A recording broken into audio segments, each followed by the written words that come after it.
Tonight's Digital Production Buzz is brought to you by Otherworld Computing at MacSales.com. Rolling! Action! Since the dawn of digital filmmaking, authoritative. One show serves a worldwide network of media professionals. Current. uniting industry experts, Production. filmmakers, Post-production. and content creators around the planet. Distribution. From the media capital of the world in Los Angeles, California, the Digital Production Buzz goes live now. And welcome to the Digital Production Buzz, the world's longest-running podcast for creative content producers covering media production, post-production, marketing, and distribution around the world. My name is Larry Jordan, and joining us as the ever-affable co-host, Mr. Mike Horton. Hello, Larry. It's good to see you. I've got something I want to talk to you about, but not quite yet. Yes, Really? We're going to come right back to you. Is there something fun? Oh, yeah. Okay. And humorous. Humorous. Ooh. I can't wait. We start our show with Eddie Robison. He's the VFX supervisor at Enhanced Digital. He's done visual effects for Star Trek Voyager, NBC's Grimm, and a wide variety of feature films, commercials, and TV shows. He joins us tonight to talk about creating effects for Grimm. Then, thinking of Grimm, James Cullen Bressack creates horror films. As the writer and director of the Pernicious film, which releases later this month, we talk with him tonight about what it takes to create a successful horror film besides buckets of blood. And Louis Kravitz is a celebrated still photographer who travels the world taking pictures of people. He also is staging an exhibition of his work. He talks with us tonight about the creative challenges of taking world-class images. And Mike, the thing I mentioned earlier Yes. is that we just did a webinar yesterday talking about audio and microphones. And we had actors. Oh, is that what all those microphones were all We about? had actors in the studio. We had 12 different microphones. These Electro Voice RE20s. We had Audio-Technica headsets, Countryman headsets, Sennheisers, and Tram microphones. We took actors outside and just listened to the difference in mic quality and how mic position. It was amazing. You change the position of a mic just a little bit, and the audio quality changes totally. And we just. Well, you had a lot of labs out there, so you had actors outside We with had labs? actors. We rolled cameras out the back and did pictures and sound. We took a shotgun and moved the shotgun on and off axis. We had a lavalier you held down at your tummy and moved it up to here to see when the best position for the lav is. I had one of our actors wearing 5 different microphones, and we listened to the sound quality as he switched from one to the other. You know, back when I was an actor, the field audio guys would always send somebody over, put a lav on you, and it would always be somewhere around here, unless, of course, you were doing a T-shirt thing or a swimsuit thing, and then they'd have to do all sorts of weird things with the not only with the boom and everything else, but it really was. You eventually looped everything. A lot of it didn't work. Ed could tell you that. What we discovered is that we can get really, really good audio with a boom mic if you get it within about 1.5 to 2 feet of the talent. And well, there's an art to the guy who's actually holding the stick on a boom mic. But was there a winner? Yes, we love the Rode NTG2 Really? Shotgun mic. That's cheaper than the Sennheisers, right? We love the Tram TR50. We use those. In fact, when we go, we're going to have lavs for us soon. Really? And you are going to be on a So tram. we can actually walk around and get out of camera? The idea of I can do it over there on you a seat. dancing? Yes, it's going to I can lay down on the couch? And we would notice the difference? Yes. Well, remember, by the way, before I'm still here, Larry. Visit with us on Facebook at digitalproductionbuzz.com. We're on Twitter at DPBuzz, and subscribe to our free weekly show newsletter at digitalproductionbuzz.com. Mike and I, the guy that's not asleep on the couch, will be back with Not Eddie yet. Robison right after this.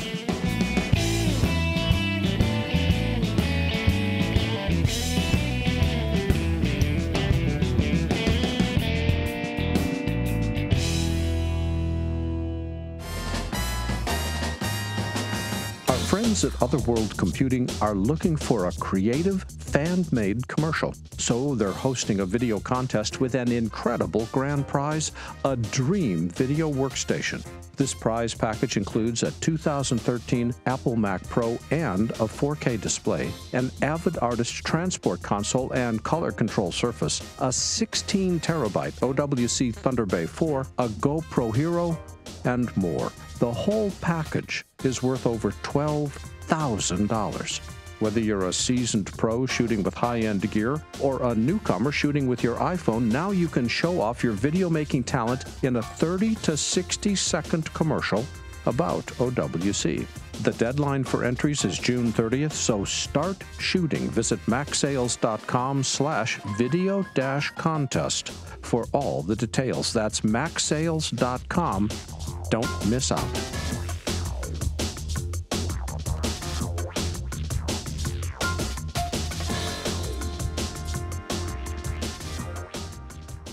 Eddie Robison is the VFX supervisor at Enhanced Digital. He started in visual effects in 1996. He's held staff positions at 6 different post facilities. His work has appeared in feature films, music videos, and over 40 different TV shows, including Star Trek Enterprise, X-Files, NCIS, CSI Miami, and NBC's Grimm. Eddie was also nominated for a VES Award and an Emmy Award. Hello, Eddie. Welcome. Hey, guys. Larry, Mike. Thanks for having me. Hi, Eddie. We are delighted to have you with us. Before we start talking about Grimm, because I want to get into a lot of the details with that, what got you into visual effects? Good question. I was doing graphics for a company that produced kind of tchotchkes, and I didn't ever have any really exposure to 3D until a friend of mine who was a PA on the show, the film Truman Show, introduced me to their in-house previous guys named Matt Merkovich. He kind of became my my guru and showed me the ropes, basically, in 3D. Well, now that you're creating effects, what software tools are you using? You know, I use a lot of different packages at work, and so do the guys that I work with. Principally for compositing, we use Fusion by Blackmagic. And then for 3D side of things, we use the best tool for the job, meaning we could use 3D Studio Max, we could use Maya, we could use Lightwave. We do some sculpting in ZBrush, 3D tracking, Synthesize. It really runs the gamut. It just depends on what the task calls for. Well, you've been using Fusion on programs like Star Trek Voyager and CSI Miami, as well as NBC's Grimm. What is it about Fusion that you like? Well, I got my first job with doing 3D, and I wasn't really exposed to compositing. But after I moved over to a company called Digital Muse, I was exposed to desktop compositing. You know, before that, it was all done in a Cineon or a Henry, and a lot of your listeners probably don't even know what those are. It's so old. But I was introduced to what was then called Digital Fusion. It was 3.0, and it was just sort of a way to put elements with alpha channels A over B and do basic comp. And it was really powerful. It was really fulfilling as an artist to be able to comp my own stuff. And so I just kind of stuck with it. Fusion has really evolved with times, and there's really never been a away from it. Go ahead, Mike. Yeah, Eddie, I was just wondering, before Blackmagic bought Fusion, everybody thought Fusion was dead. I mean, it's with Nuke and Maya and everything else kind of supplanting Fusion. And now that it's free, which is quite amazing, has that changed anything? Because you were one of the few people actually using it. Yeah, it's funny because you say I'm one of the few people using it, but you know, this industry is full of kind of pockets of artists that came up together, and I know a lot of people that use it. I know a lot of houses that still use it. I'm hoping that Blackmagic buying it and making it free for home users will create a larger user base for it, and it will, you know, kind of make a comeback. The bottom line with packages like Nuke is, and we all know Nuke is very prevalent throughout the industry now, is that it's insanely expensive. Yeah. And so hopefully, you know, Blackmagic will bring it back, as it were. In terms of the product is not actually free for studios. There is a studio version that is, I believe it's about 1/5 the price of Nuke, but it's still not free. It's free for the home user, and hopefully that will create a base. In terms of the user interface, is Fusion more intuitive than Nuke, or the same, or harder to use? Well, for me, it's easy. It's like second nature because I've been using it so long. It's a node-based compositor, so it's a lot like Nuke in that respect. It's way more different than After Effects than it is from, say, Nuke. There was this Moviola put up a bunch of tutorials on how to use Fusion, which are excellent, by the way. I want to plug this because they really are good. But for those of us who don't understand node-based compositing, which I don't, I can't get my head around that whole thing because we're into nonlinear editing, and the node-based compositing is just so weird. And but it's actually a lot easier than I thought it was. You just have to have talent. Well, not only that, but I mean, you have to just kind of get the basics of it. It really is they call it the flow, and it really does flow from one side of the screen to the other. However you want to do it. You can do it top down, left to right, right to left.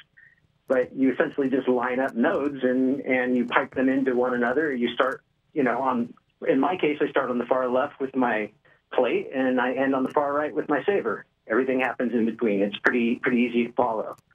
But what makes it so powerful is that you can customize it to your own pace. You're not just locked into one way of doing it. I want to focus on using Fusion with Grimm. Talk to us about your workflow. When do you get involved with each individual episode, and how does the effects process work? Well, let's see. So at the beginning, we get a script and a basic breakdown from the visual effects supervisor, who is called Ed Iristarza, and my producer Jason Sachs and myself. We sit down and we kind of go through the whole thing, and we do a bid. Now, wait. Hang on one second. Let's just put this in time. Is this before or after shooting of the show? This is immediately before. After the show is shot and they go through editorial and they start doing a rough online edit, they give us a chance to rebid the show. Then we can give a way more accurate bid of how each shot is going to work. Sometimes they have these grand designs that can't be done on a TV budget, so after it's shot and we see exactly what it all entails, then we adjust the bid. Okay, so you've got it bid, and you've got all the shots, not maybe planned, but you have a sense of how many shots you have to create. Exactly. The shots are awarded, and then we get our plates, and we start production on it, and we typically get somewhere, around 2 weeks to work on an episode. Okay, jeez, you're kidding. 2 weeks? That's it? Exactly. Oh my God. Yeah, it's TV. Well, let's back up a step, because you used a term I want you to explain. You said you get your plates and you start working on the effects. What is a plate? Okay, the plate is the image sequence that is basically the background photography that was shot in production on set. So it's not just the background; it's the actors. It's whatever they shot is what you're getting. Indeed, yeah. It can be actors acting over a green screen, or it could be an establishing shot of the city. Anything they give us that is principal photography, that's the plate. Well, what about the actors that turn into those monster characters and things like that? That's not a plate, is it? Yes, it is. It is? Yes, the photography shot of the actors, they generally come to us. The actors have green dots all over their face that we use for 3D tracking. We then have to remove those dots, which is time-consuming, but it's very necessary to have them there for an accurate track. And then depending on whatever creature it is that week, we take the track into 3D and we start, match moving and doing the animation of the 3D character. Jeez. Well, how do you remove the tracking dots? I've often wondered that question. In Fusion, there's a couple different ways we do it. You can actually paint every frame if you need to. Sometimes we have to do that if the dot is moving in and out of shadow, let's say, or kind of coming from one side of the face as they turn and disappearing around the other. It's a variety of methods. There's another method that we use that we've termed the slip, where we actually merge the plate over itself, offset it to the right or left, and reveal that through an effects mask. So essentially we're cloning without using a cloning tool. It really depends on the complexities of the shot when we see it. That has got to be time-consuming. It's got to take forever. Yeah, it is. We have a couple guys that are pretty ace at it. We all do it. It's not the funnest job in the world, for sure. You really sometimes want to just get to the meat of it and start, doing the fun stuff. But, it's got to be done. That's true. Speaking of all this fun stuff, you do get wonderful results, especially in Grimm, which is I'm a big fan of. It seems like to me that the visual effects in television is just as good as the visual effects in the movies, but yet you got 2 weeks to do it. Yeah, it's getting there. It really is. I mean, some of the stuff that you see on TV, like if I'm sure you guys are fans of Game of Thrones, everyone is. Last Sunday's episode was, my job was on the floor. The things that they're putting on TV now and calling a TV show are, bigger and more ambitious than a lot of film stuff used to be. And it does become daunting at times.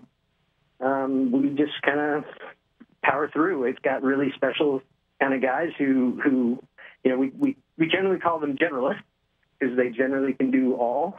And we don't have time for, a film pipeline, which consists of a separate modeler, a separate texture artist, a separate rigger, a separate animator, compositor, all that. The guys that are on my team, they generally can do it all. How big that saves time. How big a team do you have? How many people are involved in this 2-week project? 250. Would you believe it if I told you we do it with about 8 guys? No, I don't believe it. No, don't believe it. You're lying. Okay, 7 guys and 1 girl. Lady. Okay, jeez, that's just insane. Is that like 20-hour days?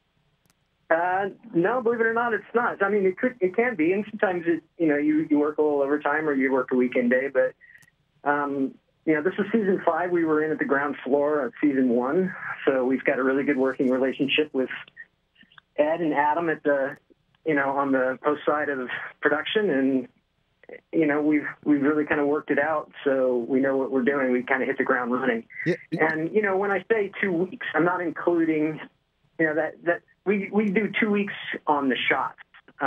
We generally turn an artist over a week before to start doing the sculpt of the characters, so that when the plates arrive, we've got a character that's basically approved and ready to go. So I guess I lied a little bit. Uh-huh. Do you need to do much rotoscoping, and if so, what for? We do a ton of it. It is a necessary evil, and no one really loves doing it, but it kind of is where the magic happens. It's where it really marries up to the plate. So if I've got a woman in a turtleneck sweater and she turns into a lizard, I got to somehow tuck that lizard behind the turtleneck, don't I? So I got to roto the neck, and any hand movement she does that might cross her face, and anything that goes in front of her has to be rotoed. And quite often, in the case of Grimm, they'll have someone with a big hairdo, and then the creature has to kind of shrink in because it doesn't have hair. It's like a lizard, let's just say, in the case of that. Did I hear you? I'm sorry. I'm excited about this interview. Go ahead.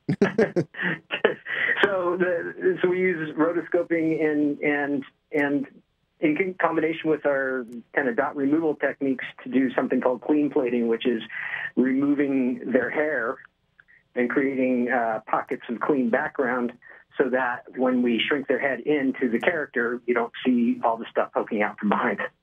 It sounds like an immense amount of work to be able to make an effect which lasts for about 1.5 seconds. It is. Hey, you talked about that you have to bid on this stuff like every episode. Did I hear that right? Yeah, we bid. There's 22 episodes in the season of Grimm. We generally bid every episode. We will generally work on almost every episode, but we are one of 3 principal houses that work on it. So, so are there some times when other houses beat you out and you don't get the gig? It's not that. It's that the timeline is so tight and the turnover is so quick and the work's so complicated. They just won't give it all to one house. Oh, okay. So we'll be working on episode 1 while 2 and 3 is, also being worked on. And by the time we turn over 1 and deliver, we might do a couple of shots for 3 and then we're back on for 4. So the bulk of the huge effects aren't always on one place. Quickly, is there kind of a smart way they do it? Is there a lot of outsourcing of visual effects in the TV industry, or is it pretty much just the movies? No, there's tons of outsourcing in the industry.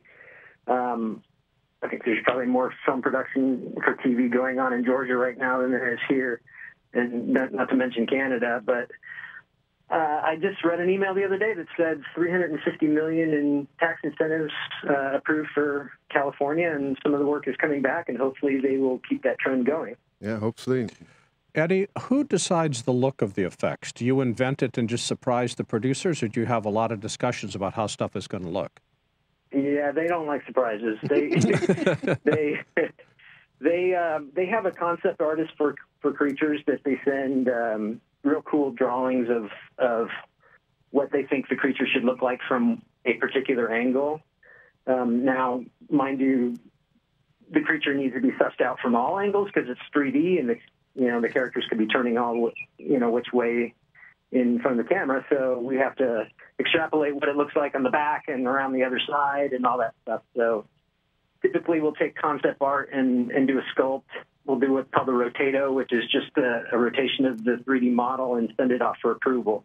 By the way, when Fusion comes to the Mac, are you going to be using Macs? No.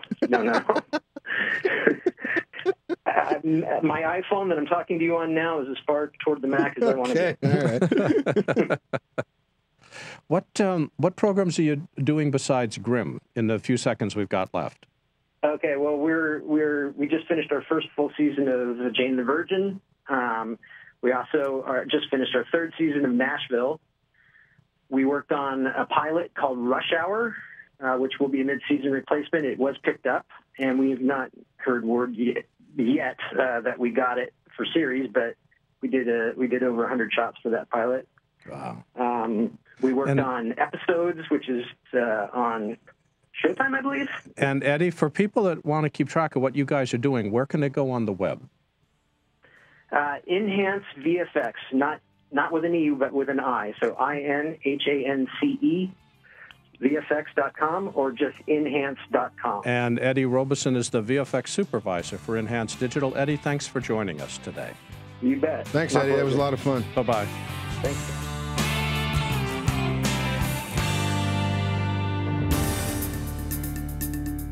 I've got a ton of brand new training videos showcasing all the new features in Final Cut Pro 10.2, and they're all available today. In fact, we've updated our entire Final Cut training for this release. We added more than 70 new movies covering every major and minor new feature in the software. Then I figured as long as I was recording, I added new techniques and new ways of working that I've discovered and written about in my newsletter over the years. We've updated our workflow and editing training with 31 new movies and effects with 41 new movies. This makes our Final Cut training the most comprehensive, most up-to-date, and most affordable way to learn everything about this amazing software. It's quick, it's easy, and it's complete. I'm proud of all of my training, and especially proud of this one. Get your copy today in our store at larryjordan.com, or even better, become a member of our video training library and get access to all of our training for one low monthly price. Both are incredible values. Thanks.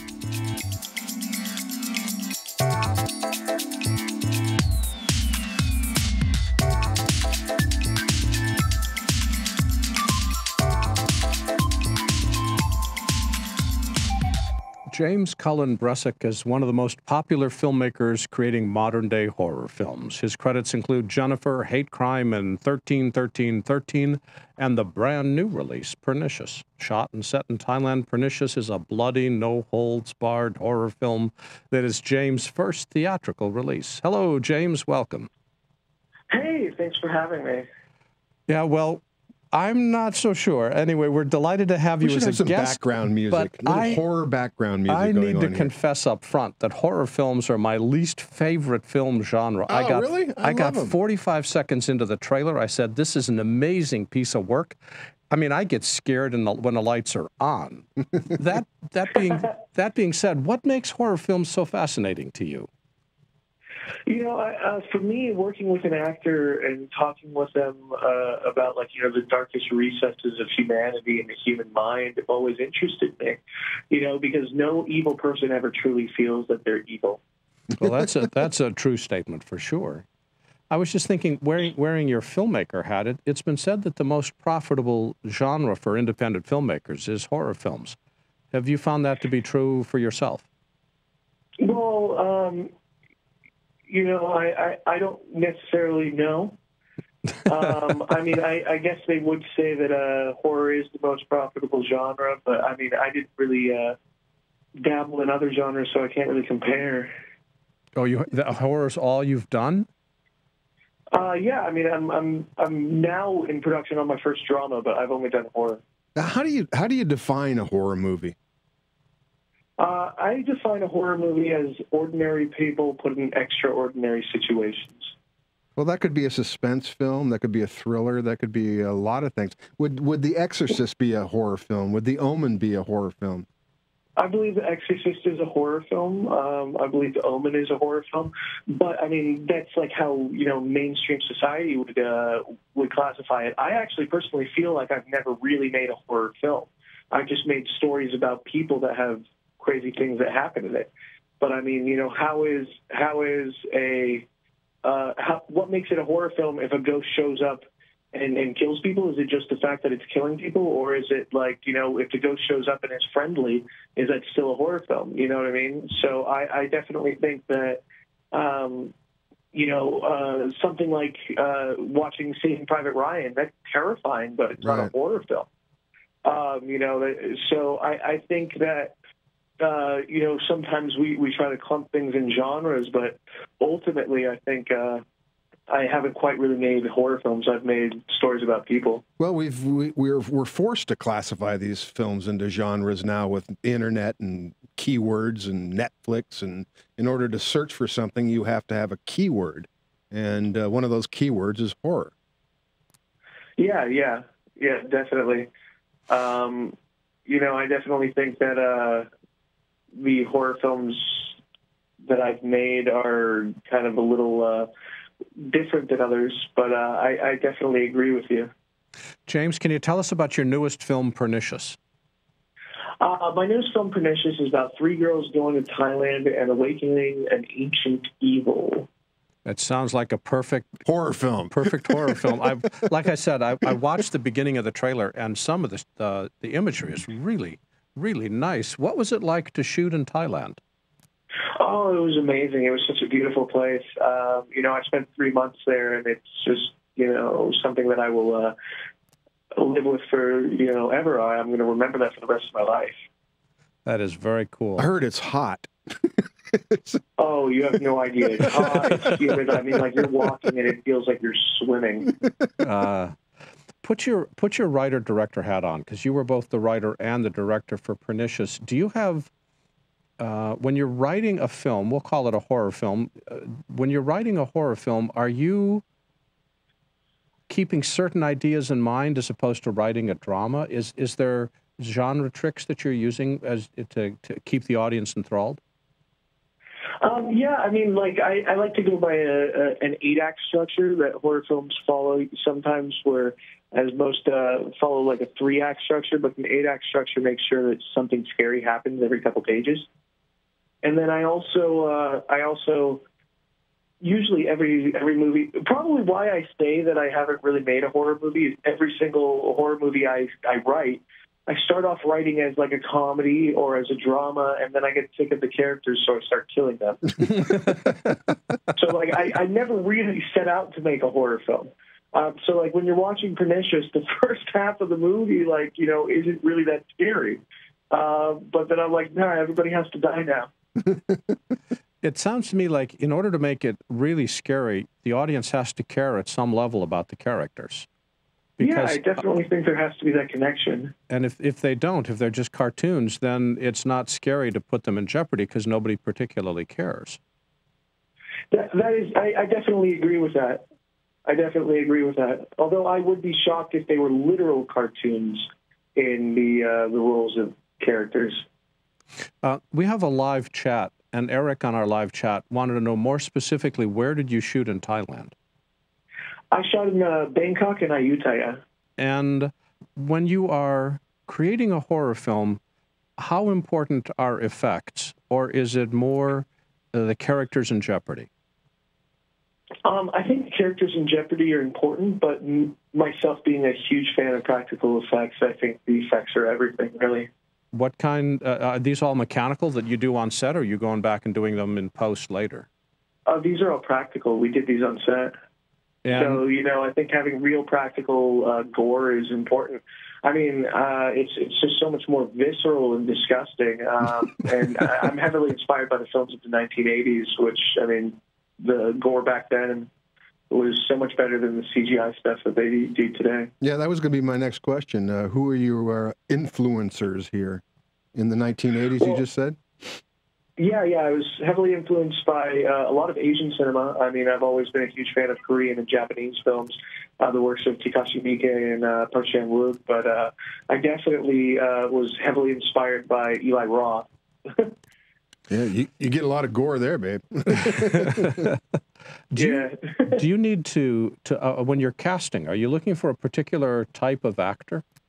Yeah, I usually look for who's best for the role, and you know, that movie I had auditions for, but typically I hate having auditions. I usually just think like, I've seen this person do this in this movie. I bet you they can do that in my movie. So I just cast them off of that.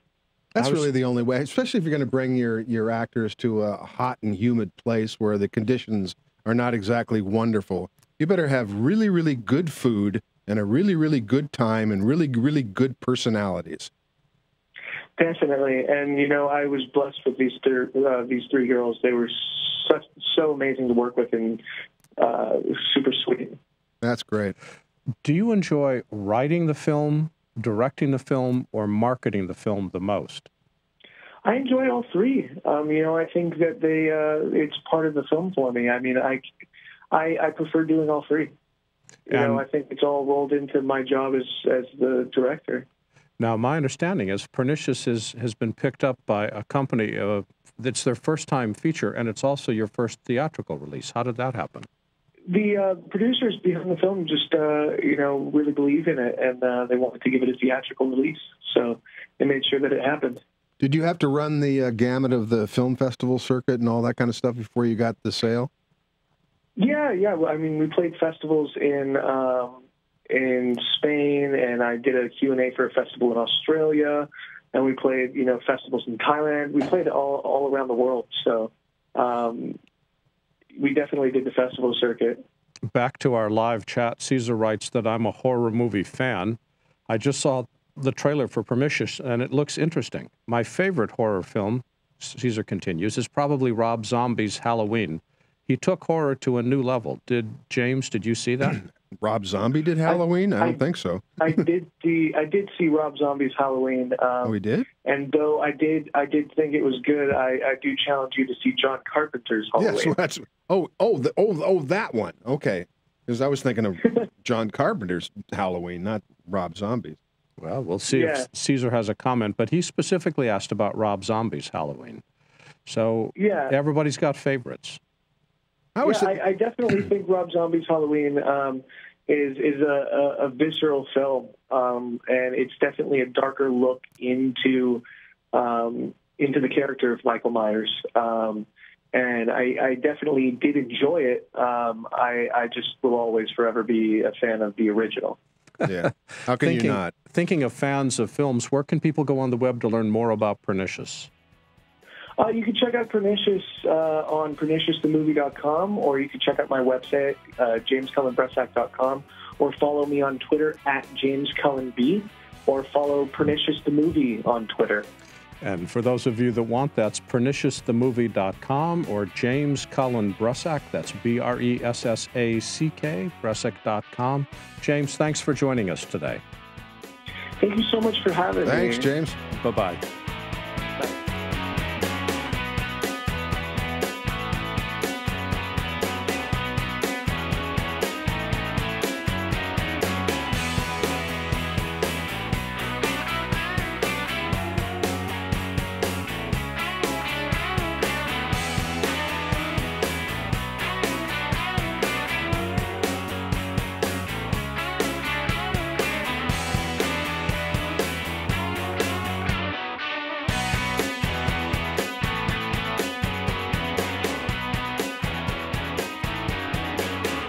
Prior to becoming a still photographer, Louis Kravitz worked for 45 years as an actuary, founding the still successful Kravitz Inc., which is headquartered in L.A.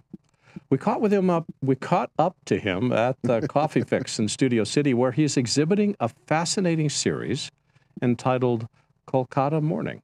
The backstory of these images from India is very compelling. Hello, Louis. Welcome. Hi. How you doing, Larry? We are doing great. Louis, photography is quite a switch from the dry numbers of being an actuary. What got you interested in photography? I always loved to travel. I started traveling and had my first anxiety attack in 1990 going to Irian Jaya. And I used to carry a camera with me. About 2002, I decided to take it a little bit more seriously. And as I got older, I realized I had someone in my older son who could take over my business and really succeed and probably do better than I could.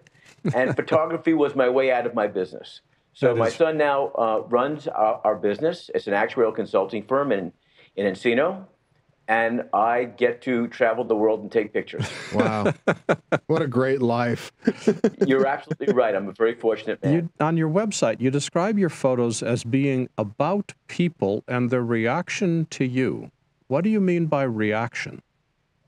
When I travel, I like to meet people. And I'm not a street photographer that likes to just take a picture without them knowing about it. I like people to know I'm taking their picture and spend some time, enter into a conversation, so they're reacting to me. And that's very different than a lot of other street photographers might do. They want to catch them unaware. I want them to be aware of me, and it's kind of fun to interact and eventually maybe take a picture of something interesting, them doing something interesting. Yeah, a lot of these, I mean, a number of the pictures I'm looking at right now are somewhat posed. But others are not. How do you gain their trust, especially when you're dealing with different cultures and different languages? I'm a short, old guy who's not very intimidating. So if people look like you and talk like you can take good photographs. I'm also from New York, and I got a lot of chutzpah. So okay, there you go. I think I like people. I enjoy the interaction with people, and I think, for the most part, people sense that. And I've been very fortunate as I traveled to meeting a lot of people. Calcutta was a very great experience for me. And I want to get there, but I want to ask one more question before we do, which is, which photographer had the most influence on your creative style? Probably Steve McCurry, because if it wasn't for him, I probably never would have gone to India. I saw the pictures he took. I was really impressed with him, and I wanted to take pictures just like him. So in 2008, that's when I went to India, sort of following in his footsteps. So tell me about the India trip. What did you do? In 2008 was my first trip to India. I went to, I didn't want to stay in the cities. I found the cities, well, they're big, they're dirty. I went to rural areas. I went to Chhattisgarh, and I went to Orissa, and I shot at farming communities, tribal areas. And that was my beginning in photographing in India. I later went to Gujarat and Rajasthan. I made some friends as I traveled. I was in southern India in January of 2012, and my guide and friend, Shiva Bunyan, decided I needed to go to Calcutta. And I was going to go to Asia, as it turned out, in October of 2012. I spent 7 days in Calcutta, and that's how the project started. Wow. Do you find people of lesser means in the rural areas more interesting subjects than, say, the people who have better means in the cities? In terms of just that interesting subject, that face, that story that they might be able to tell. You know, I've never thought about that, but yes. And the reason I think is that they're very curious about us. They're very curious about me. On my website, I have a lot of pictures of Hindu women and Muslim women who are revealing their faces to me, but I'm not their husband, and they don't supposed to do that. But they're revealing their face to me because they're very curious, and they want to know what I'm going to do with that camera. So there are pictures of them just pulling the veil apart, away from their face, and I'm shooting that face. When you go into, I just came back from Japan, when you're in a Western civilization, they know what I'm doing. It's not as interesting for them. They're not that curious about me. I'm just another photographer. Well, one of the things that your website said that I was intrigued by, let me just get this quote correct. You write about showing the themes people share as they move through your life. What are those themes that you're finding that are common between different cultures? What traveling has done is give me maybe a different, worldwide perspective on people. We all want to be healthy. We want our children to grow and prosper. We want love in our life. The thing that amazed me as I started traveling, whether I was in Irian Jaya with Stone Age people or in Africa with the Maasai or in India with their tribal people, we're the same. We'll bleed. We want the same. And the fact is, I think we're all brothers. That we war against each other and we do harm to each other really amazes me. I don't understand it at all, because it's like hurting someone in your own family. And I think when you travel, you get a whole different perspective. And I think one of the problems in our country is a lot of people don't travel. They have an image of what the people are like in another country. They have no idea. Yeah. I love the quote from Mark Twain, "The greatest threat to bigotry is travel." And yes. I once had... You want to see the truth? Travel. I once had an idiot say to me, I'm Jewish, and he said to me, how does it feel to have 1.5 billion people hate you? And I've been to Turkey, I've been through India with 250 million, Muslims. That's just bullshit. What's your style of shooting? Clearly, it sounds like you ask their permission. Do you pay your subjects, and are you shooting a lot of shots, or are you just grabbing a couple, or how do you work? I'll typically walk down the street. In Kolkata, I was getting up at daybreak. If I see an interesting scene, I'll take it.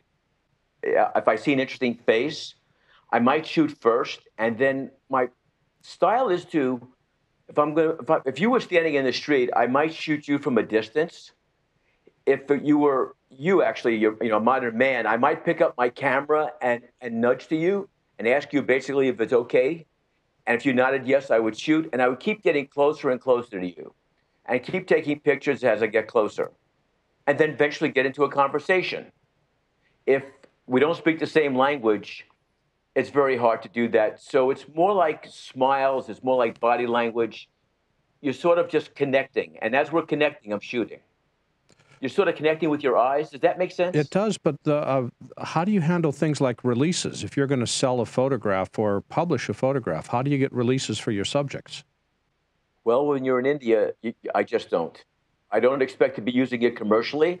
My understanding of releases, if it's not being used for commercial purposes, you don't need a release. So if I'm showing it on the wall as a work of art, you don't need a release. That's been litigated, I understand. Yeah, and there's so much disagreement there. It's just ridiculous. I don't know. Anybody can sue you for anything. Yes, that's right. And they do. I'm doing a new project I'm excited about for an organization called Justice in Aging. So I'll be shooting senior citizens in various different environments. There, I'll get every senior citizen to get a release because they'll be using it on their website, and it gives them some security. I shot at a veteran center, disabled veterans getting haircuts. Everybody signed a release. But walking in India, that's impossible. Well, let's talk about this exhibit you're putting together. What's involved in staging an exhibit of photographs? I'm sorry. I never thought, I got another question. I'm also getting a lot of feedback, so I'm having a little difficulty. But it's editing. You take up thousands of pictures. It's editing it down to, in this case, 20 pictures. It's trying to learn to sequence them. Maybe if you're lucky like me, have friends help me to sequence and pick them. I may pick 40 and they'll help me narrow them down to 20. When you're so involved and you're so close, it's hard to be objective. Then printing. In this case, a really good printer at Sammy's Camera in Los Angeles, Lady Leona, printed them for me and taught me a lot about printing black and white, and then getting them framed. And there's different ways of framing them and deciding how you want them framed. In this case, my project was first shown in Lenswork magazine in September 2013. It was then displayed at Sammy's Camera, and eventually the people at Coffee Fix decided to show it as well. Is it the same collection of images in all three locations? No, actually. The publisher of Lenswork, he picked the 20 that he liked out of about 40. Sammy's, I only could show 12. And in this exhibit, I went back to Kolkata in January of 2014. I've added about 6 to 8 new pictures to the exhibit. I plan on going back again in November, if I can, of this year, and ultimately get enough to produce a book. Yeah, I also love to have an exhibit in India. Ooh, that would be fun. I've been looking through through your website, looking at all the pictures, which are just lovely. And a lot of them are black and white, and a lot of them are in color. When do you decide black and white versus color? Is that just a gut feeling? No, actually, well, yes and no. The first black and white pictures I've ever done were Kolkata Morning. I shot for the first morning by myself. My friend had not shown up to show me the city. I went back to the hotel. I downloaded the pictures. And looking at them, I felt that the color was interfering with what it felt like in the morning in Calcutta. Kolkata is one of the densest cities in the whole world. If you travel in Kolkata after 10 o'clock in the morning, you can hardly breathe. And by the afternoon, it's impossible. But at 6 a.m., 7 a.m. to 8 a.m., it's beautiful. The air is cleaner, it's quiet, and there's a feeling to it. And black and white showed that feeling, while color, the picture was almost as much about color as it was Kolkata. Does that make sense what I'm saying? Sure. Do you process? So my first black and white was that project. Do you process your pictures much, or is it pretty much what comes out of the camera? Pretty much what comes out of the camera. I use Lightroom from Adobe. I given myself permission not to learn Photoshop, so I don't own it. Well, Lightroom's a pretty powerful program. It allows me, right, it's powerful, allows me to lighten pictures. If it's in color, to adjust the color. I'll be honest about this. I'm very bad judging color. Black and white is like a savior to me. You wouldn't want me to pick paint for your house.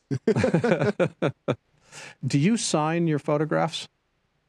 Yes. Where? I was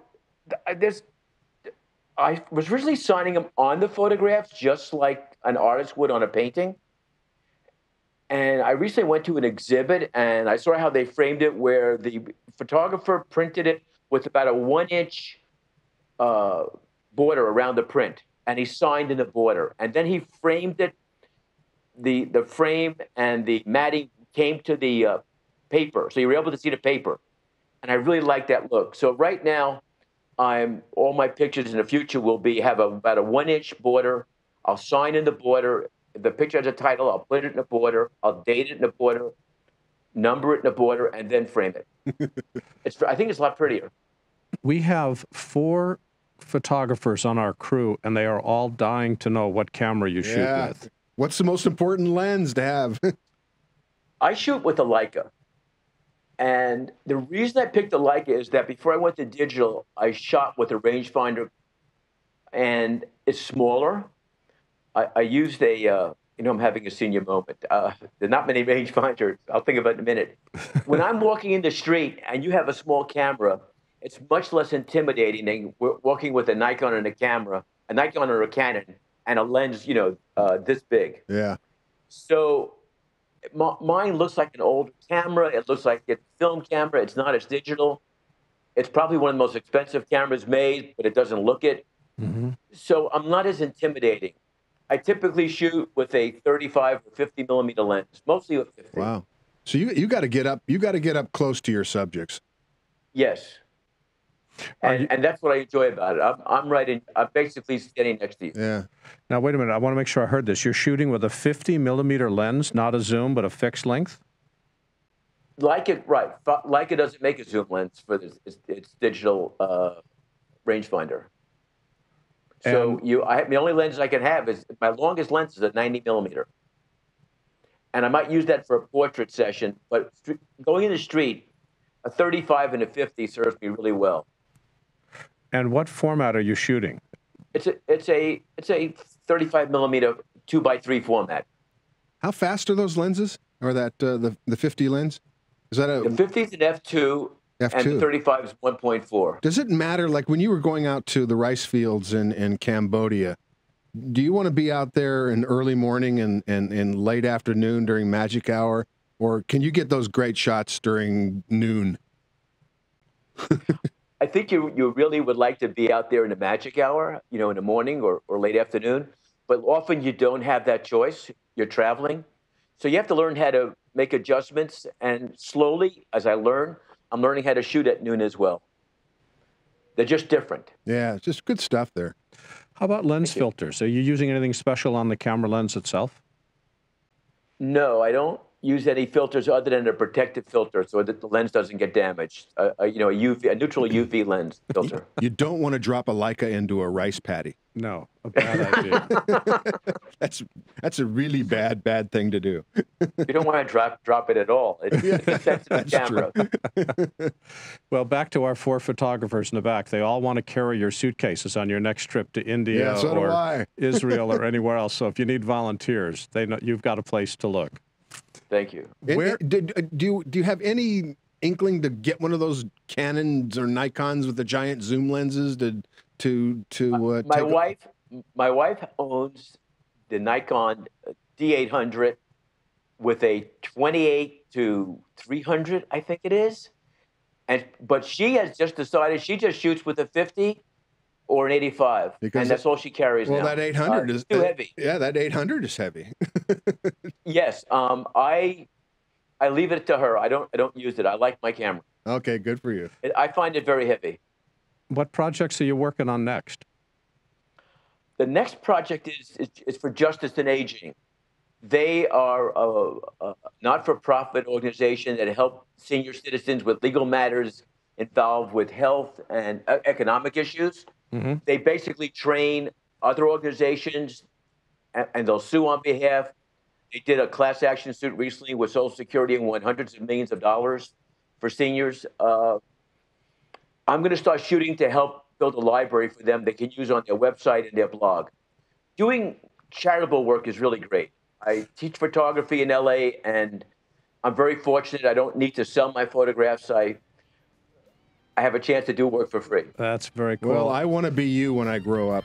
Louis, what website can people go to learn more about your work? Website is www.louiskravitz.com. That's LOUISKRAVITZ, louiskravitz.com. Louis, thanks for joining us today. Thanks a lot, Louis. Thank you very much for having me. It's really enjoyable. Bye-bye. Bye-bye.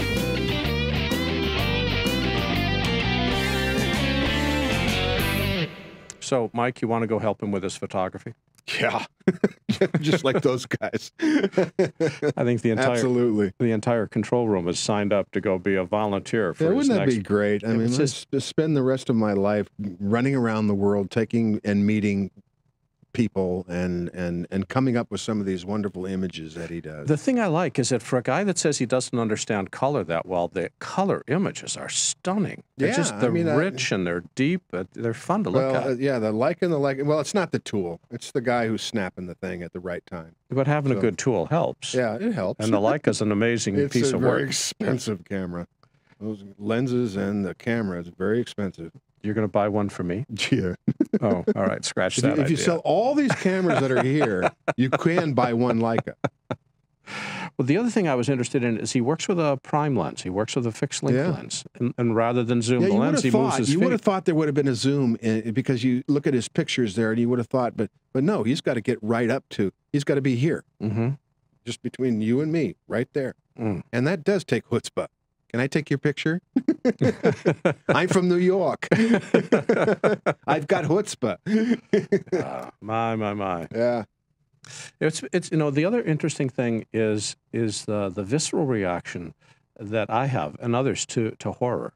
Some people really like it and some people don't. I don't like seeing people in jeopardy like that, and I'm very uncomfortable with it. No, there's a lot of people that don't, but obviously there's a lot of people that do because it is very proud. It is very proud, and then his photography, James. No, I'm actually looking forward to his movie, so I haven't seen it yet, but I'm looking forward to it. Give me a report. I like horror. I like good horror. I like good movies, just like he does. Yeah, he's not going to define himself as a horror director. He's going to define himself as a director-writer, and but there is a definition of horror. I don't know what that is. Honestly, don't. You know it when you can see it. Yep. Buckets of blood. Boy, that's the truth. I want to thank our guests for today, Eddie Robison, the VFX supervisor at Enhanced Digital. That was man. It was a good show today. It was really good. John Cullen Bressack. Bring them all back. We will bring them back. The writer-director of Pernicious, and Louis Kravitz, photographer. There's a lot of history in our industry, and it's all posted to our website at digitalproductionbuzz.com. Here you'll find hundreds of past shows and thousands of interviews, all searchable, all online and all available. By the way, visit our website and take our survey. We're planning the next version of The Buzz, and we'd love your opinion. Talk with us on Twitter at DPBuzz and Facebook at digitalproductionbuzz.com. Our theme music is composed by Nathan Doogie Turner. Additional music on The Buzz provided by Smart Sound and Text. Transcripts provided by Take One Transcription at takeone.tv. Our producer, Serena Catania, engineering team led by Megan Paulos, including Ed Golia, Keegan Guy, Alex Hackworth, Eileen Kim, and Brianna Murphy. On behalf of Mike Horton, my name's Larry Jordan, and thanks for listening to The Buzz. Goodbye, everybody.